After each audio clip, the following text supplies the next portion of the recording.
RTD Live Talk, Detroit's #1 late night YouTube talk show. We are live. Excited to be back for a Wednesday night live stream. And of course, a lot of things worthy of talking about. I want to touch on a variety of subject matter, but I want to start off tonight with what I believe is an important subject matter, given the current environment we're in and what we can expect from monetary and fiscal policy as it continues to basically fail the people. The importance of really taking a well-rounded approach and look at just down to the very last penny, down to the very last nickel of your currency at this current moment, and appreciating the value of what's inside of it as opposed to, of course, the face value worth as of now, because I think it's going to be extremely important to hold on to your coins. I want to get your thoughts and share with you some stories and whatnot, and then go from there. So as always, welcome to the live stream. Any first-time viewers or new viewers, feel free to comment. Let us know where you're watching from in the chat, and I would definitely love to acknowledge your presence, and we'll keep things moving. So as always, welcome. Let me see here. Just check in via chat real quick. Solo says, "What's up, Mike? Moment of silence from my boy. Low blood pressure. Heard his inflated date blew up while he was on it." Okay. We got Joe says, "Any pre-82 penny or pre-65 half quarter dime I would keep. The rest I would sell and buy junk silver." Okay. That's definitely an approach as well. And I want to just throw out a not an opposing viewpoint, but just something to go along with that in returns to value. And it's still being of worth at this point. And so we got low blood pressure. What else we got here? Solo, stack attack. We got Star in the Making. It says government is allowing all banks to custody cryptocurrency per the OCC announcement today. Very true. And I think what's more, not necessarily concerning, but it's one of those things where I wonder, does it have anything to do with Russia? Was about 24 hours ago or 48 hours ago, according to the media here, passing some legislation making it basically legal for cryptocurrency to operate within a country of Russia. At the same time, Vladimir Putin was very strict on not considering cryptocurrencies as an asset that the public in Russia can hold, but now they can. And so what coincidence is that immediately after that, we have the U.S. coming out with some policy type of things as well, saying the banks can be custodians, but yet they just want to be the last ones out of the party. So we're going to talk about that as well.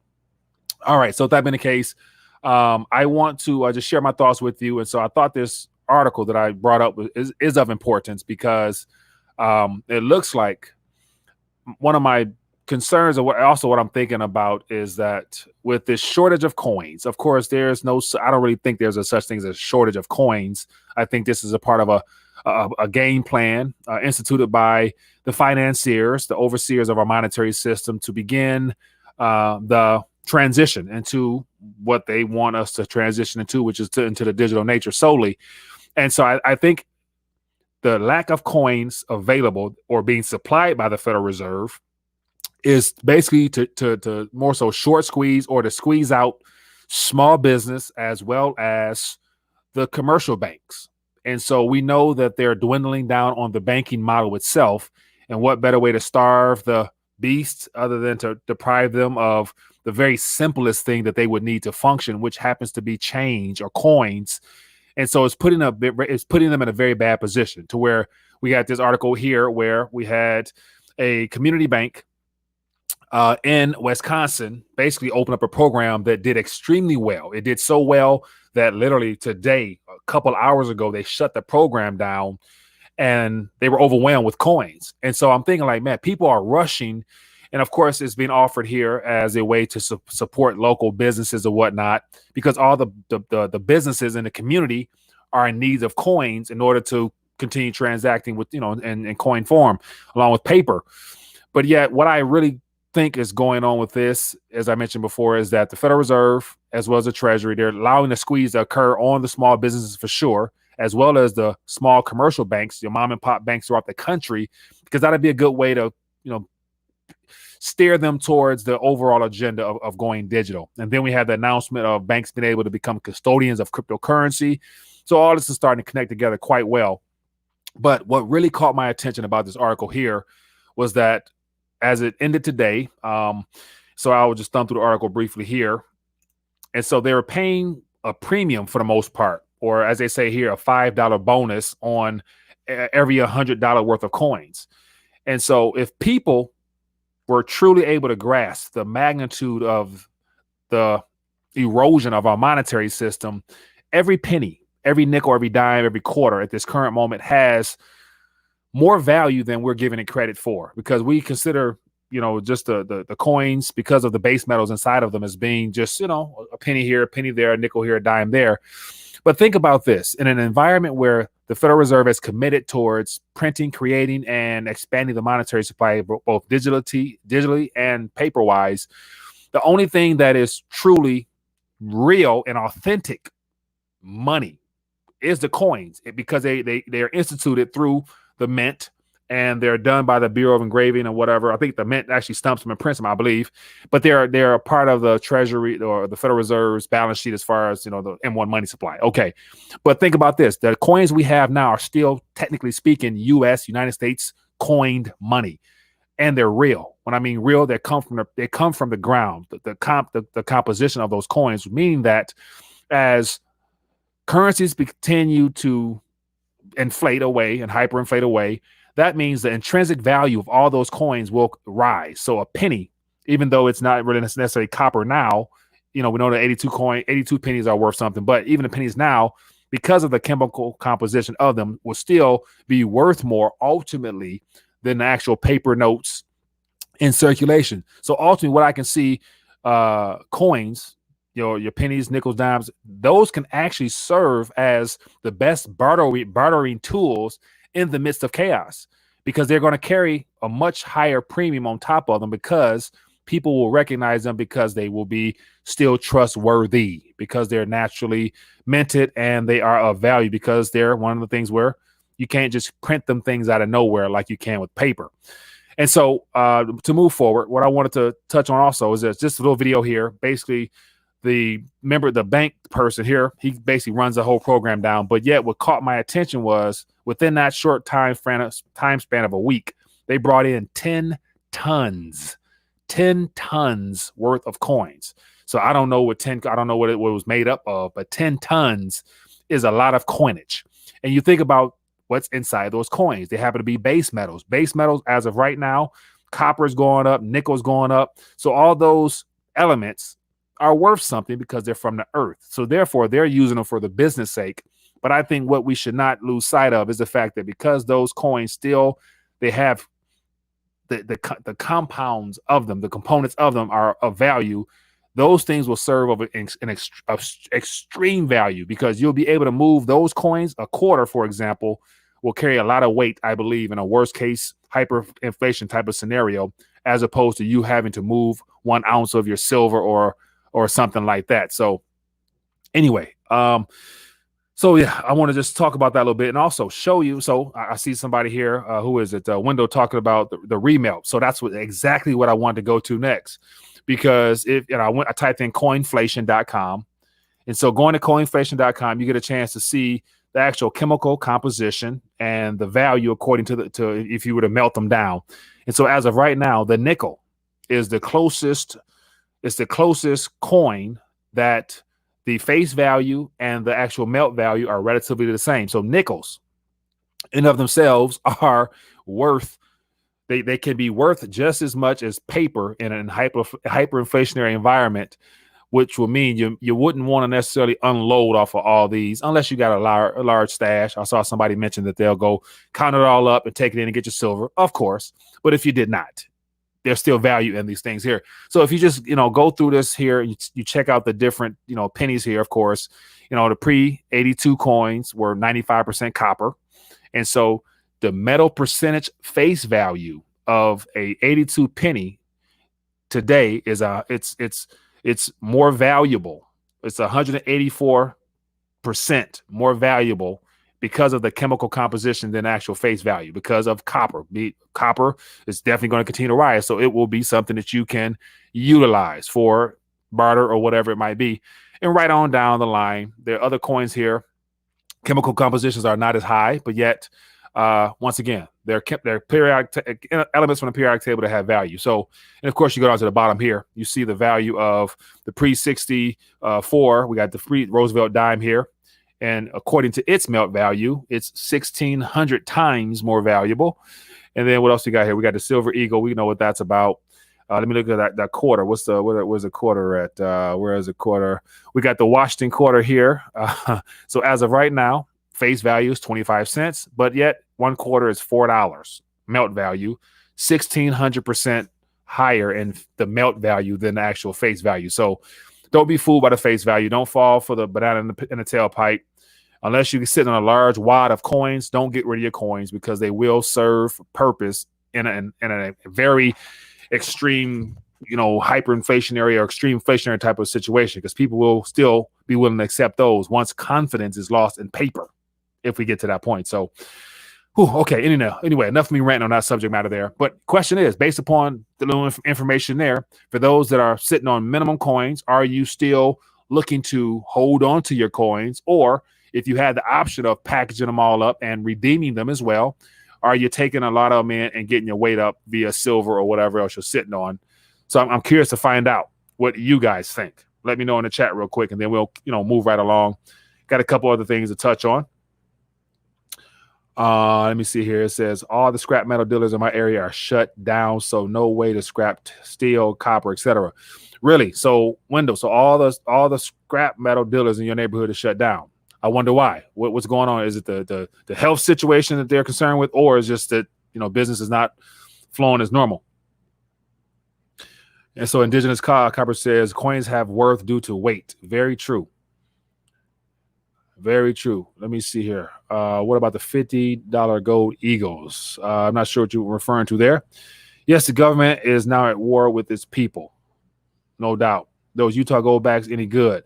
And so I think those Utah goldbacks, I think because they're a new form of infusing gold into the notes directly. So there is value within them. And I know for a fact, if you melt those things down, you'll get some sprinkles of gold. So yeah, it has value to them. Yes.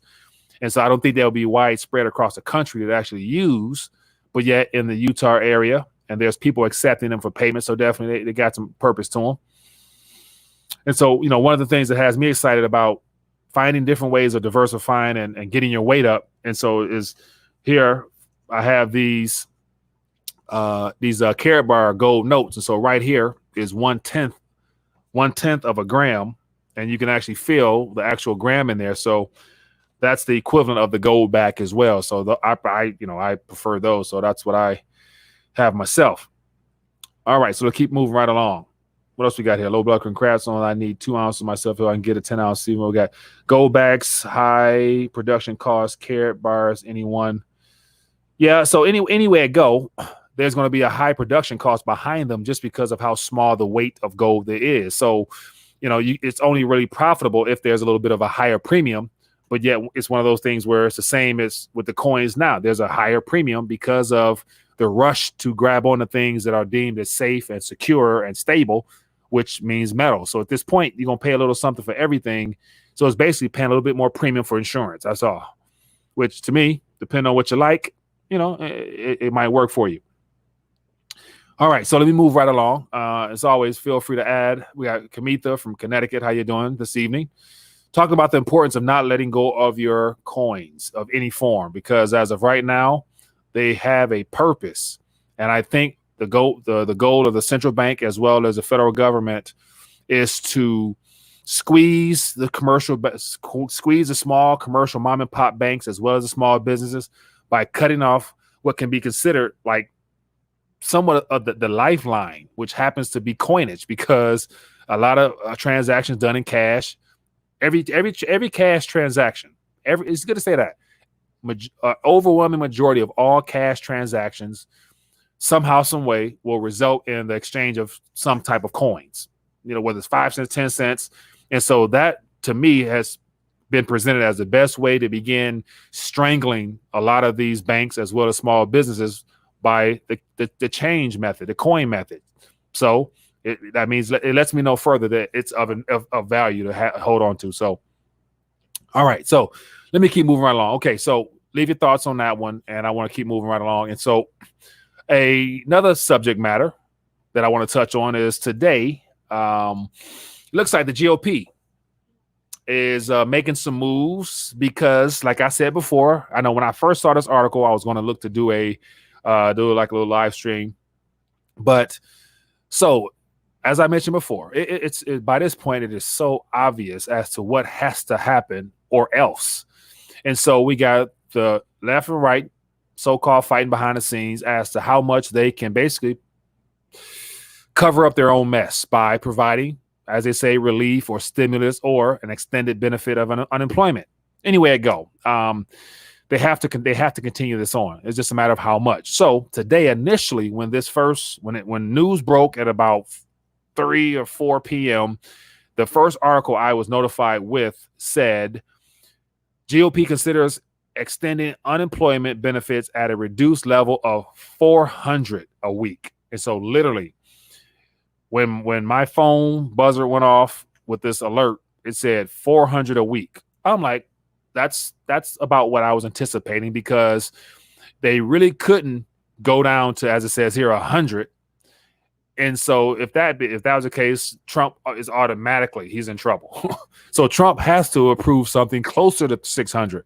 And the 600 was a setup. Nancy Pelosi and her crew set this guy up, or he bought into it, because overcompensating people for not working clearly did not solve anything. It's like they created a mess with this, because they got a good portion of the population addicted now to being overcompensated as businesses still closed. And it's going to be hard to wean people off without there being some unrest. Because if you were to give people $100 a week, it will not help the economy, because they got to now subsidize the people so the people can have something to go spend. If not, there'll be no commerce in this country at the level they need to keep this thing going. So anyway, within 10 minutes or so, I checked my phone again, or I went to the computer or something like that, and this is what I saw. And so says $100 a week. So literally within me watching a video of this young lady here, so even in this video, as you guys can see behind this picture here, it says GOP mulling unemployment boost of $400 a month. And so this is the original report of $400 a month. And then CNBC plastered over it with the $100 at the top, and then $100 for this video. So between that time frame there, I believe there was some type of, hey, throw out this low case figure, and we'll see what the public response is like overnight or whatever, to try to, sow some seeds that, we're not going to continue to do a lot of stimulus. We're going to give them a little bit. Let's see how they respond. So here we are now. So between 100 to 400, I'm not surprised, because I knew that you have to continue this on. And so what they're looking to do now, between now, next week, or the beginning of August, they're going to have to do something. So they might settle at 300. 300 to 400 is my number. By just quick question for those that are watching, I'm curious to find out. It looks like the range that's been floated out there is from 4 to 100. What number do you think they're going to settle with as far as extending it? Because they will do so. Let me know in the chat, and then we can check back and see what's going on with that. And so, yes, so the window, that 100 a week would be that 400 a month, on top of whatever your state, whatever you qualify for within your state. So 400 would be the minimum, but yet I want to say, depending on, I'm not sure, I think Michigan, or I'm not sure, some other states is, I think what you might qualify for at the maximum might be 400 or something like that, on top of that 6. So it was roughly, you could have been making, I think, like $1,000 a week, depending on what you qualify for or whatever. So I don't know the details. But anyway, so what do you guys think will be the magic number that the GOP, what's his name, Mitch McConnell, going to come out and announce? And then the question will be, will the Democrats, Nancy Pelosi and her crew, will they buy into it, or will they say, no, that's not enough, we need to keep it at 500? So curious to find out what you guys think. Let me see here. So we got 300 a week is my guess. Okay. Any other guess out there? Anybody want to take a stab at it? It says check Rome's history. welfare, wine, and a circus.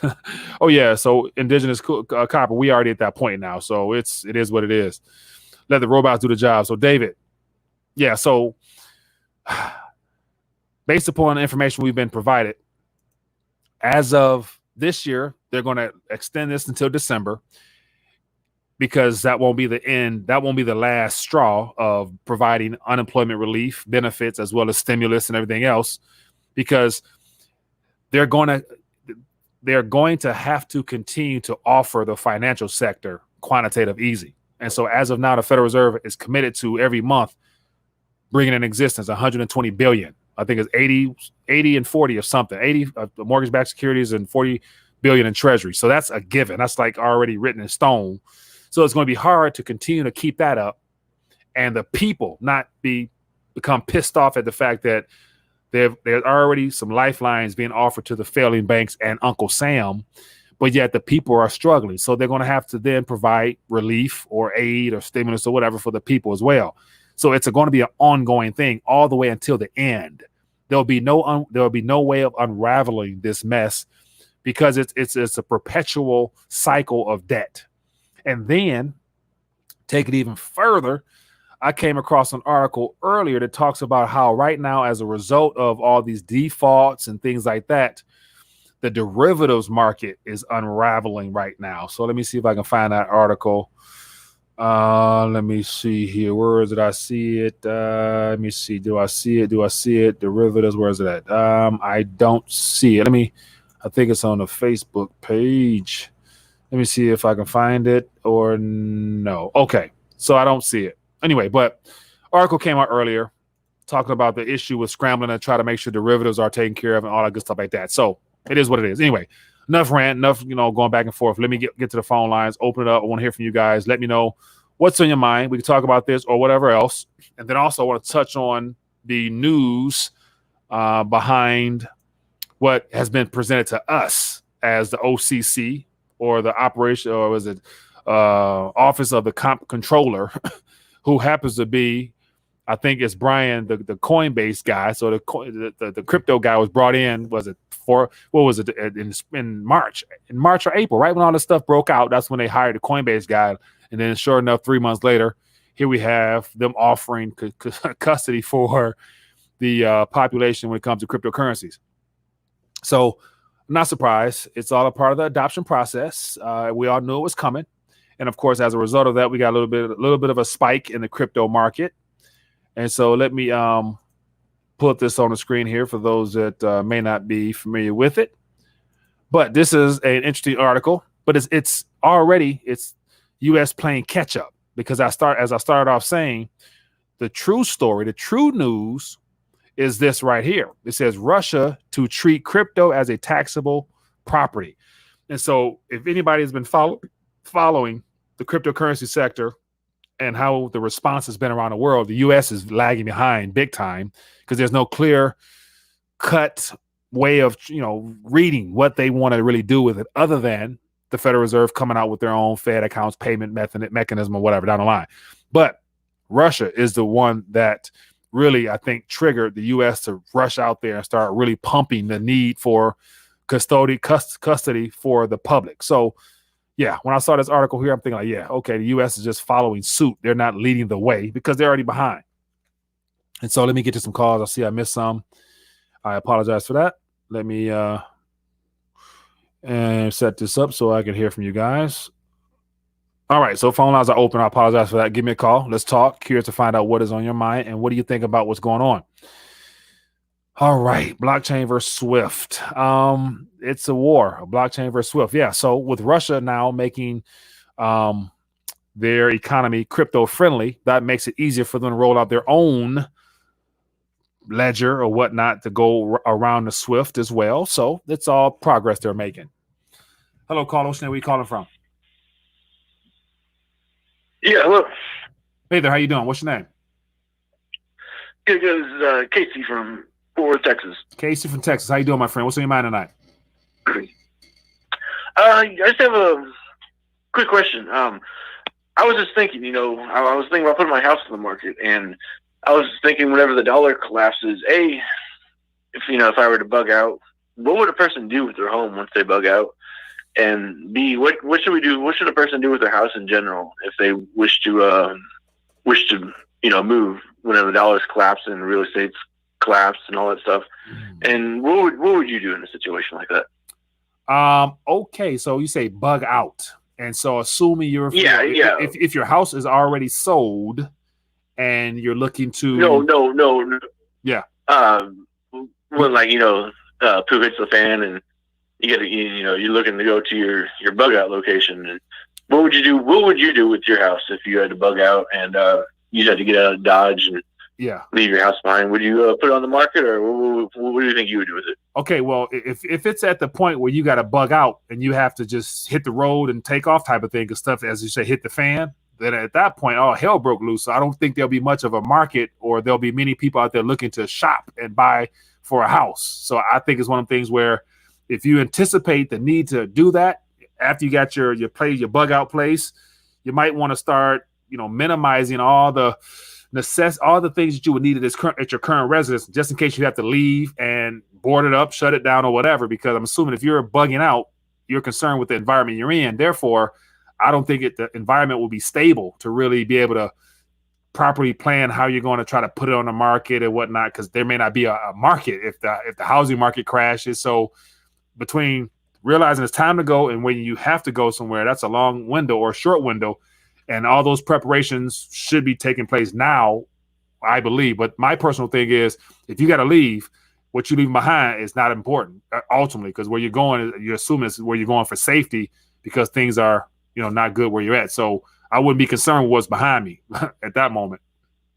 That's just me. Yeah, I was just talking to my girlfriend, and we were thinking about putting our house on the market. And I honestly, with the closer it gets to the elections, I think it's just going to get more and more crazy. Silver's going up, and it's just going to go up more. And that when I watched that silver went up so much, I was wondering to myself, I don't know if I put it on the market today, I don't even know if I have enough time to, Yeah, I'm noticing more houses in my neck of the woods going up, to where I'm thinking like, that those houses might just be sitting, because as of right now, there's more than enough houses out there. I don't think everybody's excited to go look for a house, even though rates are extremely low and we're getting all types of figures saying the mortgage, it's the cheapest time in history to buy. Okay, but you're going to also pay the highest amount for a house as well, because they're extremely expensive. So it's a tough water to navigate, but I think it's everybody's situation be different, man. So I'm going to throw that out there to the audience and let them chime in via chat,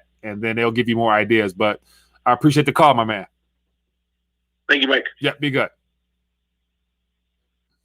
So good question. I want to put it out there to the audience. So for those that, had a chance to hear them, concerned with the idea of stuff hits the fan, what to do with his house at this current moment, consider putting it on the market, based upon, of course, we don't know where he's at, and all, there's a lot of details that go along with that, but based upon information provided, what do you guys think? Help our brother out by sharing your information in the chat. And there's power in numbers, so it gives him a little bit more to chew on if he's actually considering making some big moves like that. So appreciate the call, my friend. So Kamila says, rent out the house. What else we got? When in doubt, go to Canada. Yeah. So I mean, Canada is I'm 20 minutes away myself. So I don't think I really get across the bridge like that. I'm not labeled as an essential commuter across the bridge or the tunnel. So let's keep moving, man. It says, we got Slice Keeper. It says all the crypto companies should sue YouTube like XRP Ripple did. I'm not sure about the lawsuit with YouTube and XRP. And so I noticed that there's more than enough, or more than a lot of XRP fans floating around. More power to you. I don't know. I don't get into it in depth, but that's one of many projects out there that are ultimately the blockchain space. You go to CoinMarketCap, out of 5,000 or so, how many ever projects out there, a very small percentage of them are established companies that actually have a viable product or a strong community, and the rest of them are what they are. But anyway, to each his own. Do what you got to do. Digital Wealth said, what happens when XRP makes checks to cash a large check what the bank takes 7 business days. If XRP got into the market, most definitely the automatic for U.S. banks. Yeah, I mean, that's one of the things where apart from, okay, if you got your bag of XRP or Ripple sitting around, okay, just let the market do what it do. I'm assuming you're going to cash out when it gets to some type of all-time high anyway. But then what? What are you going to do? You know what I mean? You're not going to be actually able to participate in the XRP ecosystem because you're not a part of the club. You're not a part of the banking system or the businesses that are doing business on that particular blockchain. So apart from just trying to reap the proceeds of their transactions, you can't really participate as a community member. You can't stake them. I don't even think, do nothing with those things. I don't think so, other than just hold them and wait and pray that the banks do you right. So basically you're waiting on the banking system to make their move so that you can reap a profit to then do what? What's your exit plan getting out of XRP? I'm curious. Okay, so a couple of thoughts out there. It says ammo is expensive too. $569 for 556. Miss me with that. Okay, cash out to what, Mike? Yeah, Donald Muhammad. So cash out to what? I'm not sure what the XRP community might do. And so Drew B. Fisher said, Mike is bigger than that. Well, please, shine a little light for me. Of course, I'm here to learn as well. It says a lot of people are moving here to Phoenix, Arizona. Can you say Phoenix Rising? I suggested that you see the movie Dark City, Mike. Did you see it? The lead character, John, is very powerful. I'll join him. Dark City. It's not ringing a bell right now. So I don't think so. We got Runner 500 from Norway. How you doing, my friend? What else is going on? So for those that are tuning in, I start off with talking about the bank in Wisconsin and how they are basically, they did a coin heist from the people, got 10 tons, and they stopped it. And I'm asking the community, would you get rid of your coins? And I was telling them, don't do that because of the melt value. It still has intrinsic value that will outweigh paper at the point of hyperinflation or so. Hello, caller. What's your name? Where you calling from? Hey, Mike, it's low blood pressure. How you doing? I'm doing good, my friend. How you doing? What's on your mind tonight? I just got 2 ounces of gold, Mike. It's a good day today. That's good, man. You said you got 2 ounces of gold today?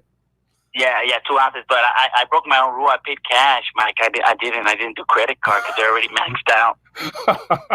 Well, the most important thing is you got your weight up, and so ultimately you just redeemed the paper to get the money. So that's a good way of doing it because it's done in cash. There's no trail.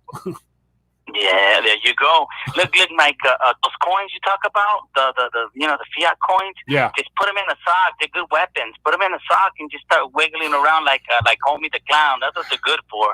Other than that, they're useless. No, I mean, okay, so I would tend to disagree on that, my friend, because worst case scenario, when it comes time to do a transaction with somebody, and say, for example, we can't even really discover the value of an ounce of silver at the minimum. If it's astronomical out there, I still wouldn't want to give somebody an ounce of silver for something small as, the smallest transaction in the world. I wouldn't want to give them an ounce unless it was worth an ounce to me, but I would definitely give them a quarter. I would give them a quarter because I think that quarter, give or take, we can understand what it's worth. They may be able to accept a couple quarters and we can do business. If they do, they're dumb. I wouldn't do that trade. Really? But, hey, let me tell you something, Mike. Yeah. That last caller he's a little bit confused, maybe it's good advice, maybe it's not, I don't know. Mm-hmm. But right now it's not the time to be moving around. Right now it's the time to be just holding back and just watch the show, Mm-hmm. Like, I want him to know that right now we already have winning lottery tickets. Those green boxes everyone has buried in their backyard. Yeah. They're winning lottery tickets. All we have to do now, Mike, is just wait for them to call the numbers. We already have it. We already have the winning numbers. We just have to wait for, the pretty lady on the TV to announce the numbers. That's all that we need to wait for. Hey, man, I hear you. I agree, my man. I appreciate you calling in. All right, Mike. All right. Have a good night. Thanks for taking my call. All right, so you too. Yeah, man. Good stuff as always. Good to hear your voice, my man. We got Nathaniel says, my family lives in Atlanta and they can't find 9mm ammo. Really? Quarter for an hour in bed. Okay, I see where you're going with that one. I've got a lot of coins, and I also purchased your gold as well, Mike. Thanks, Naki. I appreciate that, my man. Thanks for your support.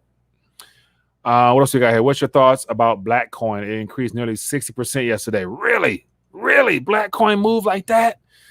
Man, black coin is one of the OG coins, man. That was, Vert coin, Very coin, Name coin, you name it. Those are some of the old school coins. I didn't know about that one. Black coin, yeah, and that's one of the things where black coin, I don't even know as a project what it's even about, other than the fact that it's just one of the old projects that's been around well before all the crypto hype.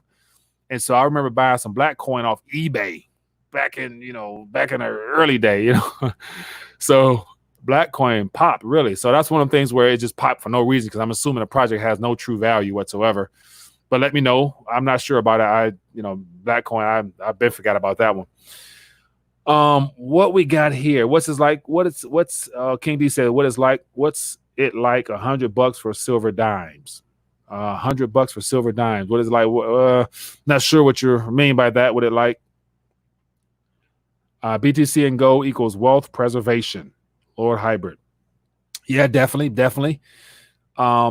It's definitely, you have some good options there. I don't think you can go wrong in a world where we know, fiat currencies as well as, digital ledgers in the form of your national currency, and we know where those are heading. And so let me see here. What else I was talking about? So phone lines are open. Let's talk a little bit. So I talked about the coins, and I talked about let me talk to my crypto folk out there. Let's talk about this a little bit, because as I mentioned, the U.S. is always late to the game anyway. But first, in the fact that they're looking to have the banking regulator green lights crypto custody. And so it's one of those things where the primary reason behind this is because they're saying that a lot of people who are not tech savvy and people who don't want the responsibility of being their own bank or depository, they would probably feel more comfortable with a trusted institution holding onto their private keys. And so with that being the case, apart from suckering in the uninformed, a lot of people, unfortunately, may not know that the whole premise behind this sector, this idea of a decentralized space, is so that you take back your authority, your financial powers, and put it into your own hands. But yet it looks like the banks don't want to miss out on the DeFi movement, because all they're going to do, what they're missing out on, is all the small companies popping up that's basically creating lots of lending opportunities and basically profiting a lot of currency off of this sector. So they want their share of the pie. That's the only reason why they're deciding to get into the game. But yet, let me see here. I don't know. Did the market respond much? I saw Ethereum hit a little move. Let me see what the overall trend is. Let me see here.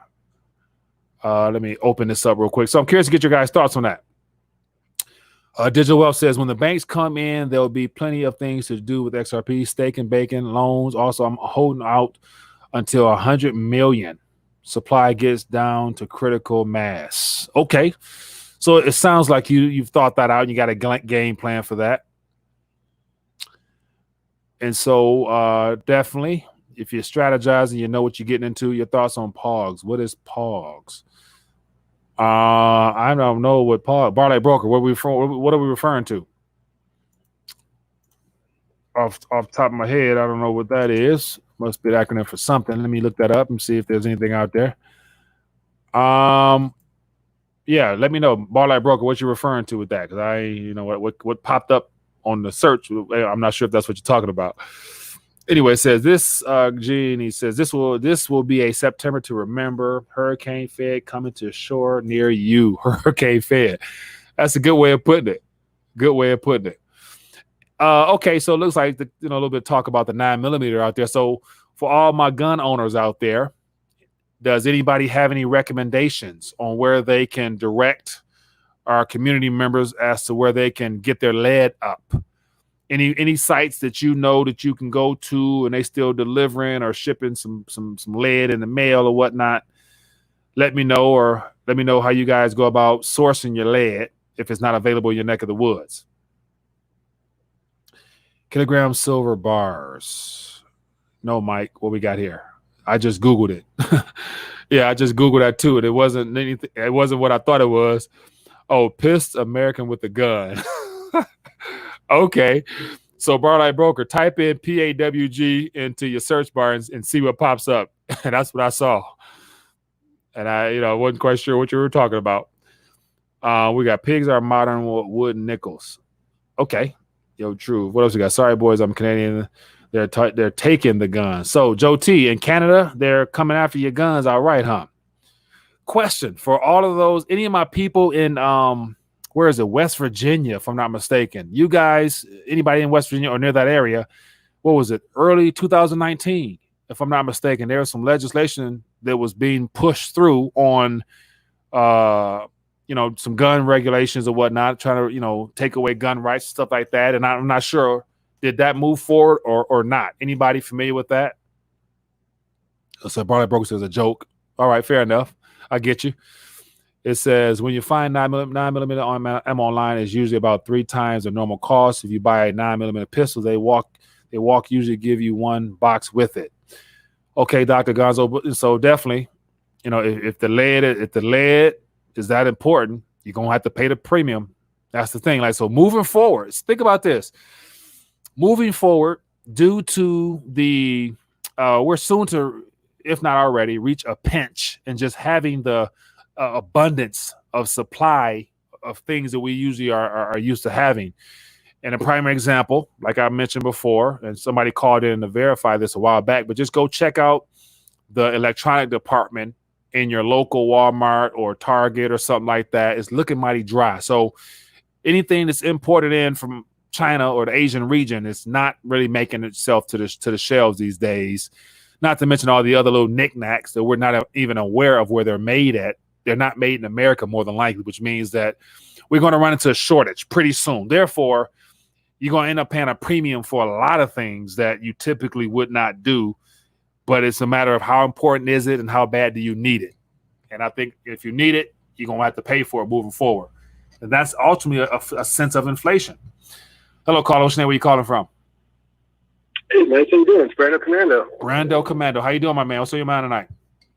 I'm doing pretty good. I got a lot on my mind. Well, I'll just touch upon the ammo situation you were mentioning. Yeah. So I was trying to get in touch with my local gun shop, and I had to call 3 separate days. I had to make 8 phone calls, and they were just not answering the phone. Just not answering. Mm-hmm. I drove by. There was like a line out the door. So I was like, oh, crap. So I finally got through. They answered, and I was like, hey, guys, I'm trying to do some like local business. I'll patronize them. I'm like, I'm looking for a shotgun. You guys have any in stock? The guy's like, no. So I said, well, are you still doing transfers? And he said, yeah, we'll take transfers. Mm-hmm. So I do get pieces on gunbroker.com. Gunbroker.com. Kind of like eBay for guns. Okay. I'll check. I mean, I'm not familiar with that one, but gunbrokers.com. Well, it works out. I mean, it's kind of like eBay. I mean, it's pretty easy to use. Yeah. And there's a website I use for ammo called ammoseek.com, mm-hmm. and they kind of search the internet to find out the best deals for you. So I did find a shotgun, and it's in the mail, I guess. It's on the way. And I did find some shotgun shells available still. They're definitely hard to come by. All right, man. Well, hey, I appreciate you. So I typed in gunbrokers.com and 247guns.com came up.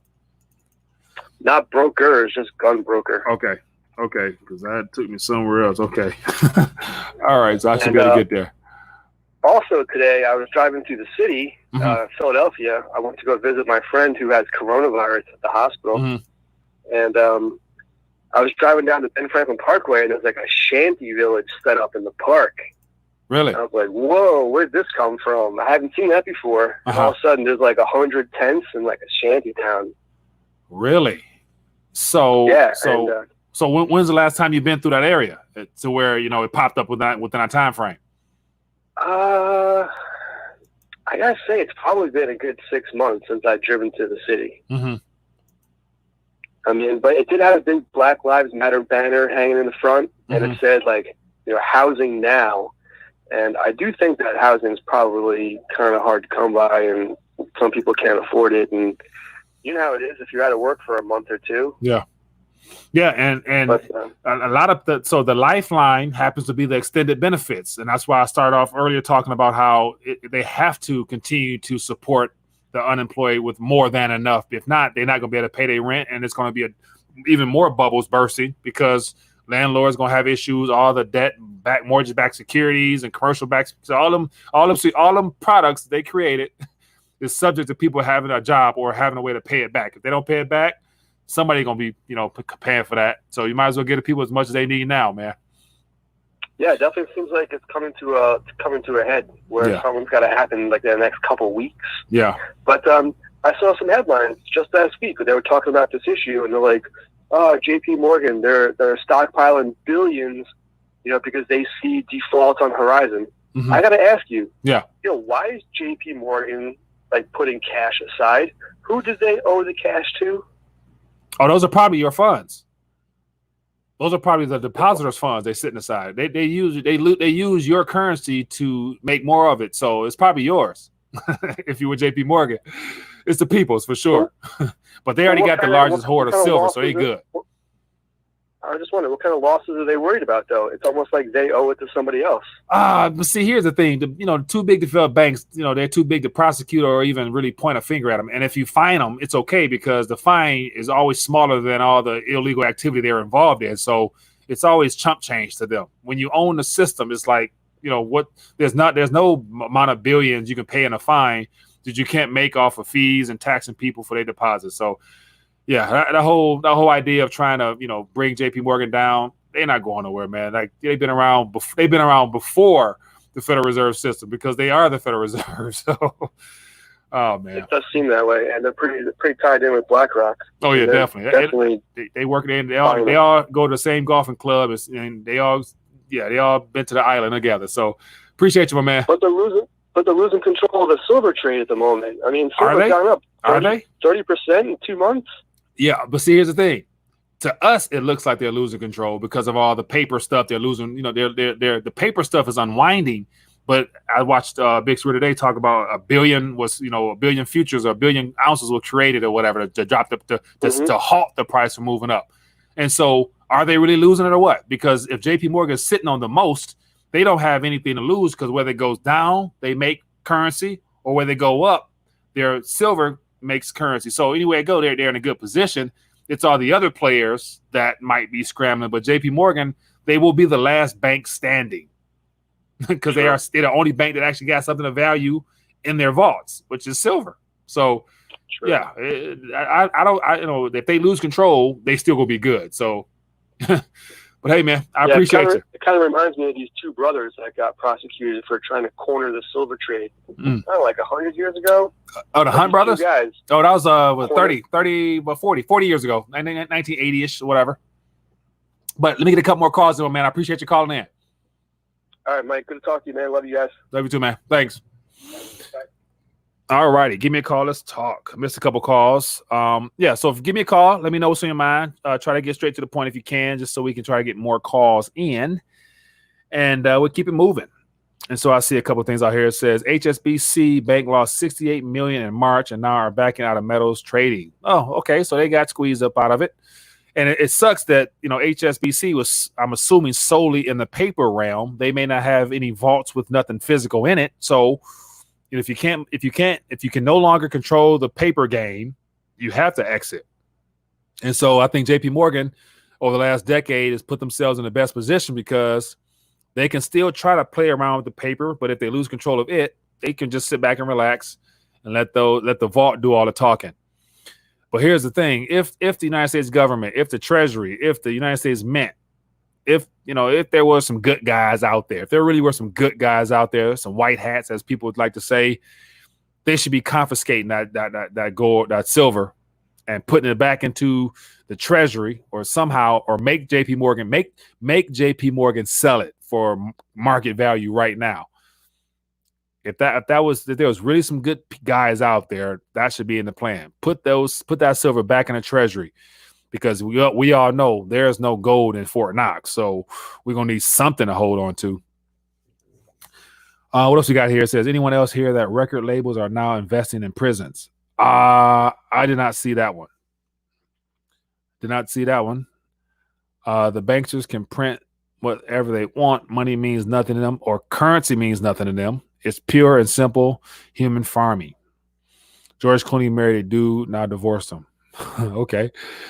Mike, better than saving base metal coins. Just get yourself some 1 ounce copper rounds for small transactions. Okay, and so small. So here's the thing: what I mentioned about having coins earlier is that because of the digital and paper illusion unraveling, confidence will be lost, and so an actual. Let me see. I got one right here. An actual copper round, such as this boy right here, an actual copper round. It just cost me maybe, was it like $2 or something like that. But because of like copper as a metal, it's probably going to, whatever it is per, what is it, bundle or ton of whatever way they measure it, I forgot. It's going to be worth so much more in paper currency.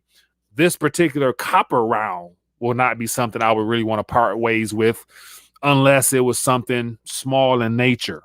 Because the value of an ounce of silver or gold moving forward, it will be so high that you may not want to move it unless you're literally taking an ounce and buying, something big with it. And so anything small, I can imagine a copper penny or a nickel or a quarter itself would be good enough for you to, get a can of something or pay somebody for something on a small note. That's just my personal opinion. Because they still have value. And I wish I can find out more information about that given the situation in Venezuela, because that'd be a great example to find out how their coins, their base metal coins, how they did in commerce and transactions, because we saw all types of pictures about there being, wheelbarrows of paper. And I've seen more than enough pictures of, paper just on the streets. But I never see no coins. You don't see coins just thrown out on the streets, and you don't see people walking around with big jars of coins. And I would assume because those things have some type of value, melt value or something, those things are probably heavily used because they're not, created as easily as the paper. And so to be honest with you, what I imagine happening is the government stopped minting coins, period, probably a long time ago in Venezuela. So all the old coins that circulated probably start carrying a higher value, and they probably went out of circulation just because of the value of those things. So that's what I would imagine what has happened in Venezuela. The coins probably been out of circulation to where they were literally rounding up or rounding down using paper for whatever it was worth. Daniel says here in Latin, bullion has more liquidity. The market for coin is very limited. Really? Interesting.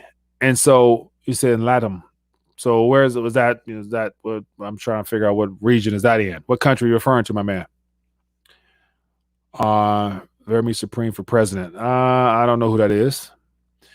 No good guys, just help yourself. Max them credit cards. Yeah. Big Square says Grand Canyon, tons of gold. Some Englishman says Philippines has tons. It's funny.